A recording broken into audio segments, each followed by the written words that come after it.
안녕하세요. MT 뉴스체크 나은수 기자입니다. 이 주식대가 워런 버핏이 물이 싹 빠지면 누가 발가벗고 수영을 하고 있었는지 알 수 있다 라는 아주 유명한 격언을 날린 적이 있습니다.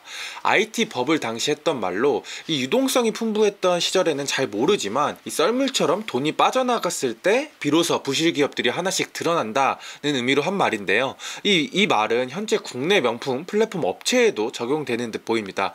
이 반란은 지난달 회생 절차, 즉 법정 관리에 들어갔고 M&A, 그러니까 인수합병을 기대해야만 하는 형편이고요. 이런 상황에서 주요 명품 플랫폼 업체들의 2024년 감사 보고서가 공시됐습니다. 아주 간단하게 요약하면 이 주요 명품 플랫폼 중에 영업이익을 낸 곳은 단 한 곳도 없었고요.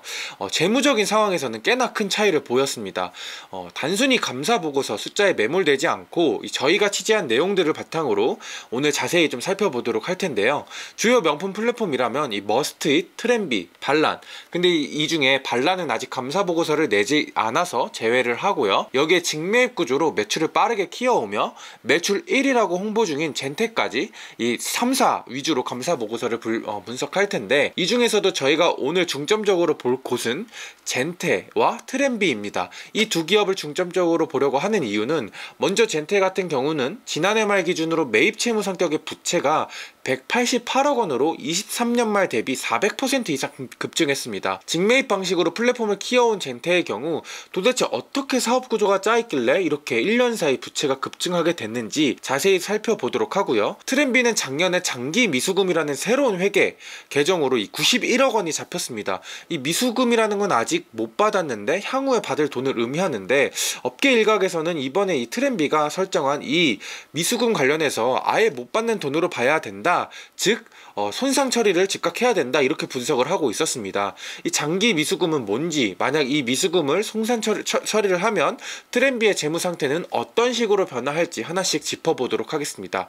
그리고 머스트잇에 대한 내용도 짧게 짚고 넘어가도록 할게요. 가장 먼저 명품 플랫폼의 주요 4사의 실적부터 빠르게 짚고 가겠습니다. 가장 먼저 매출부터 빠르게 훑고 가겠습니다. 반란부터 보면, 반란의 지난해 매출은 278억 원으로 전년에 비해 약 120억 가량 감소했고요. 머스트잇과 트렌비는 24년 매출이 전년에 비해 반토막이 났습니다. 젠테만 유일하게 매출이 488억 원에서 538억 원, 50억 원 가량 증가했는데요. 매출이 증가한 건 4사 중 4곳 중 유일하지만 젠테 역시 상황이 좋진 않습니다. 그 내용은 뒤에서 자세히 짚어보도록 하고요. 다음 그래픽은 영업 손실 부분입니다. 4곳 모두 23년과 비교했을 때 비슷한 영업 손실을 기록했습니다. 젠테를 제외하고 나머지 3곳은 매출이 감소했기 때문에 매출 대비 영업 손실을 나타내는 이 영업 손실률이 더 깊어졌다고 볼 수 있겠죠. 매출과 영업 손실 부분 말고 공통점으로 봐야 할 부분이 있습니다. 유동 비율이라는 건데요. 유동 비율은 1년 내 갚아야 할 부채, 즉 유동 부채와 비교했을 때 1년 내 현금화할 수 있는 유동 자산을 얼마나 보유하고 있는지 나타낸 지표로, 회사의 단기 채무 지급 능력을 한 번에 볼 수 있는 지표입니다. 이 비율이 100% 이상이다라고 하면 단기 채무를 상환할 수 있는 재무적 능력을 갖췄다라고 평가를 하고요. 반대로 100% 미만이면 갚아야 하는 부채가 1년 내 현금화할 수 있는 자산보다 많다는 뜻으로 회사의 단기 지급 능력에 빨간불이 들어왔다라고 볼 수 있습니다. 예를 들어 유동 비율이 50%다 라고 하면 현금화할 수 있는 자산은 50억인데 갚아야 하는 돈은 100억 원이다 라는 의미인 거죠. 지금 명품 플랫폼 업계 전반에 유동성 문제가 불거지는 상황이라서 현 시점에서는 유동 비율이 굉장히 중요한 지표입니다. 4사의 유동 비율도 같이 한번 짚어보도록 하겠습니다. 그래픽을 바로 보면 기업 회생이 게시된 반란의 경우 유동 비율이 30% 수준으로 매우 낮은 상황이었습니다. 다른 곳도 보면 젠테의 유동 비율 역시 39.5%로 굉장히 낮았고요. 그런데 머스트잇과 트렌비는 100% 이상의 그래도 비교적 안정적인 유동 비율을 보여주고 있었는데요. 머스트잇은 268.3%로 2023년 말보다 오히려 유동 비율이 높아졌고요. 트렌비는 70%포인트 하락했지만 그래도 100% 이상의 유동 비율을 기록하면서 꽤나 안정적인 수준을 유지하고 있습니다. 지금까지 상황을 3가지 포인트로 요약하면, 첫 번째, 젠테를 제외한 나머지 명품 플랫폼의 매출이 급감했다. 두 번째, 영업이익을 낸 곳은 단 한 곳도 없다. 세 번째, 단기 채무 지급 능력을 볼 수 있는 유동비율은 머스트잇, 트렌비는 100% 이상으로 비교적 안정적인 상황이고, 젠테의 유동비율은 40% 미만으로 그 비율이 매우 낮다, 이렇게 요약할 수 있을 것 같습니다. 지금부턴 유동비율이 가장 낮았던 젠테의 감사보고서를 하나씩 자세히 짚어보도록 하겠습니다. 앞서 말했던 것처럼 유동비율이 낮다는 건 유동화할 수 단순 자산보다 단기적으로 갚아야 할 부채가 많다는 뜻인데요. 젠테의 유동부채 항목에는 어떤 게 있는지, 어떤 부분이 증가한 건지 하나씩 보도록 하겠습니다. 왼쪽은 2023년 말, 오른쪽은 2024년 말 젠테의 유동부채 항목입니다. 251억 원에서 396억 원으로 57.8% 급증했는데요. 세부 내역을 좀 살펴볼 텐데, 이 중에서 미지급금과 매입 채무를 좀 볼 필요가 있습니다. 매입 채무는 상품을 외상으로 사왔을 때 분류하는 부채입니다. 매입 채무는 그럼 비교를 했을 때 큰 폭으로 9억 원으로 그렇게 양적으로 크게 증가하진 않았죠. 그런데 이 미지급금이 2023년 말 8억 원에서 2024년 말 150억 원으로 엄청나게 많이 올랐습니다. 지난해 유동부채 급증 원인이 사실상 이 미지급금의 전부 있다라고 볼 수 있을 정도로 사실상 이 미지급금 증가분이 굉장히 컸습니다. 그럼 도대체 이 미지급금이 뭐길래 이렇게 늘어난 건지, 이 부분이 핵심이라서 저희가 한번 자세히 좀 보도록 하겠습니다. 미지급금이 증가한 배경을 알기 위해선 어떤 식으로 젠테가 명품 사업을 해왔는지 그 구조를 봐야 하는데요. 여기서 스타트업 고이드라는 곳이 나옵니다. 고이드는 기업용 간편 결제 솔루션을 제공하는 핀테크 스타트업인데, 2024년부터 젠테는 고이드의 서비스를 이용하기 시작합니다. 거두절미하고 구조부터 바로 보도록 하겠습니다. 젠테는 해외 부티크에서 물건들을 사온 뒤 이 물건을 고객들한테 다시 파는 직매입 구조로 사업을 진행해오고 있습니다. 당연히 이렇게 젠테가 돈을 주면 부티크는 판매를 하면서 물건을 지급을 하겠죠. 그런데 무엇으로 결제를 하느냐, 바로 고이드의 퓨얼카드라는 걸로 결제를 합니다. 이 퓨얼카드로 긁으면 현대카드나 롯데카드 같은 카드사가 부티크한테 이렇게 대금을 우선 지급을 하고요. 젠테는 약 2달 뒤에 대금을 카드사에 납부하고 동시에 고이드에도 일정 수수료를 지급합니다. 여기서 고이드가 하는 건 신용 보증의 역할입니다. 카드사는 젠테 같은 스타트업의 경우에는 법인카드를 쉽게 지급을 하지 않거나 발급을 해주더라도 이 한도를 크게 늘려주지 않는데, 여기서 고이드가 신용 보증을 서주면서 법인카드를 발급을 할 수 있게 되는 거죠. 이런 구조를 가져가게 되면 젠테 입장에서는 당장 현금적 여유가 생깁니다. 그전에는 바로 부티크한테 현금을 지급을 하고 물건을 사왔다면 이 대금 결제가 사실상 이 2달 뒤로 밀린 상황이라서 이 기간만큼 현금 여력이 생기는 거죠. 이 2달 사이에 만약에 고객한테 물건을 팔았다면, 그러니까 구매한 물건들을 바로 판매를 고객들한테 해왔다면, 이 2달 사이에 부티크로부터 사온 물건을 고객한테 물건을 판매를 했다면 현금 여력에 아무런 문제가 발생을 하지 않습니다. 이 물건 판 돈으로 다시 2달 뒤 대금을 납부하면 되니까요. 하지만 만약 이 2달 사이에 사온 물건을 판매하지 못했다면 대금 지급에 문제가 생길 수 있을 겁니다. 그러니까 정리를 하면 약 2달 뒤에 대금을 납부해야 될 상당 부분들이 아까 본 미지급금에 상당 부분 포함이 돼 있다라는 거죠. 실제로 2024년에 뒤에서 설명을 드리겠지만 젠테 같은 경우에는 2024년부터 고이드의 서비스를 이용하게 됩니다.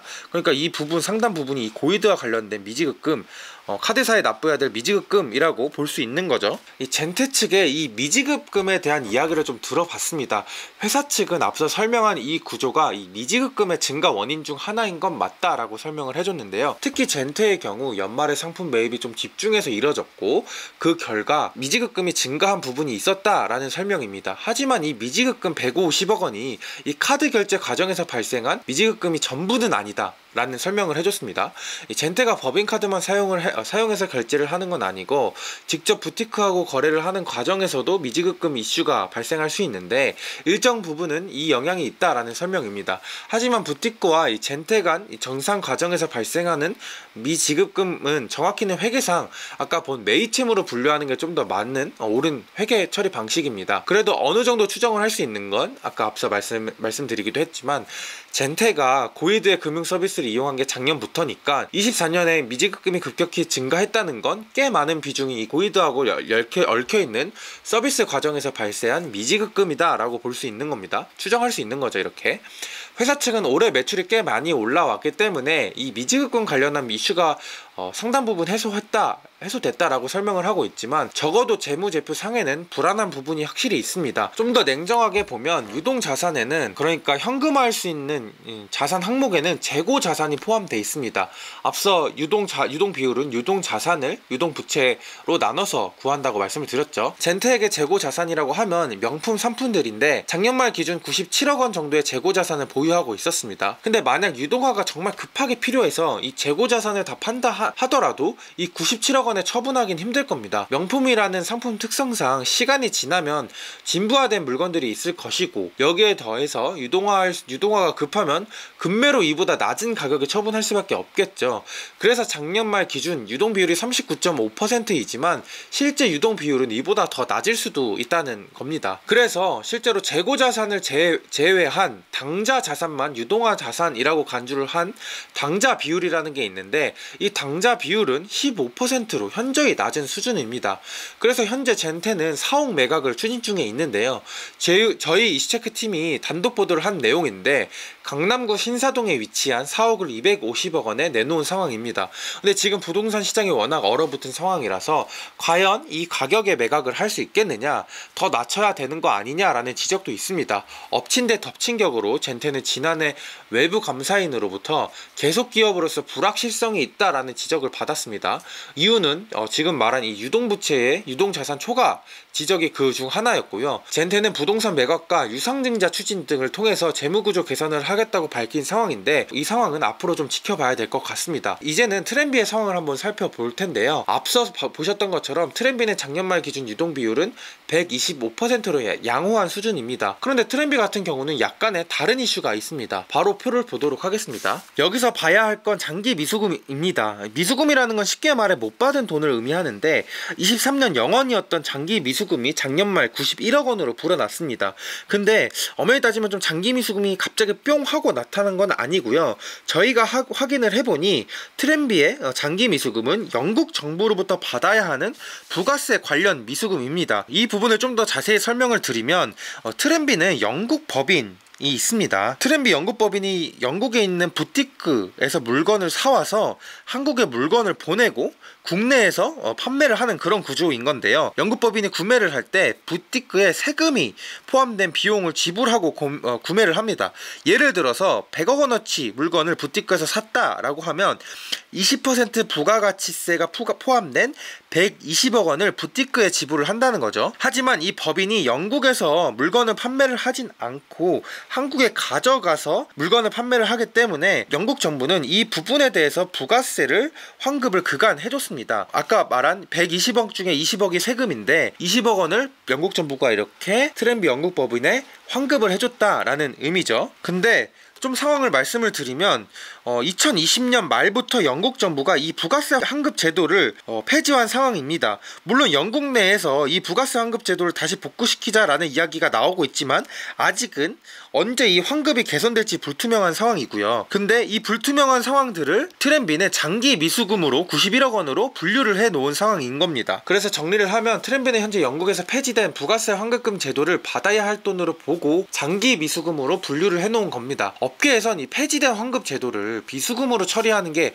장기 미수금으로 처리하는 게 맞냐, 과연 옳은 회계 처리냐라는 지적이 이어지고 있습니다. 사실상 못 받을 가능성이 매우 높은 금액인 만큼 전액 손상 처리를 해야 된다는 지적이 나오는 거죠. 트렌비 측은 연말이 되면 영국 정부로부터 부가세 환급을 받을 수 있다라고 저희한테 좀 입장을 밝혔는데, 사실 이미 앞서 보셨던 것처럼 폐지된 상황이라서 언제 이게 다시 이 환급 제도가 이뤄질지 불투명한 상황이라서 사실 이 트렌비의 설명이 잘 이해가 가진 않습니다. 이 만약에 91억 원의 장기 미수금을 손상 처리를 하면, 그러니까 비용 처리를 하면 트렌비는 자본 잠식에 빠지게 됩니다. 작년 말 기준 트렌비의 자본은 37억 원 정도인데요. 여기서 91억 원을 손상 처리를 하게 되면 자본이 그만큼 감소하게 되면서 마이너스 자본이 되고 60억 원이 되고 자본 잠식에 빠지게 됩니다. 그래서 엄연히 봤을 때 있었는데 이 손상 처리까지 포함하면 지금 현재 트렌비는 자본 잠식 상태에 빠진 거다라고 보는 업계의 시각도 있었습니다.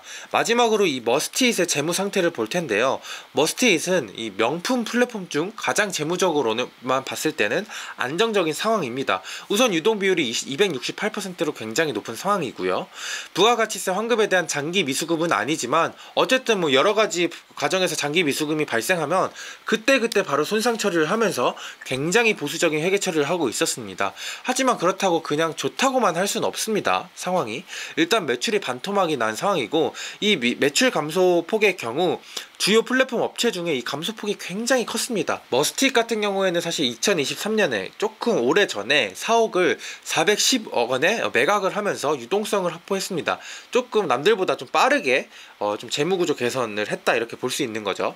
당시 확보한 현금이 많이 줄어든 상황, 그런데 당시 확보한 현금이 많이 줄어든 상황입니다. 작년 말 기준 현금성 자산이 48억 원으로 2023년 133억 원에 비해 80억 원 넘게 감소한 상황이고요.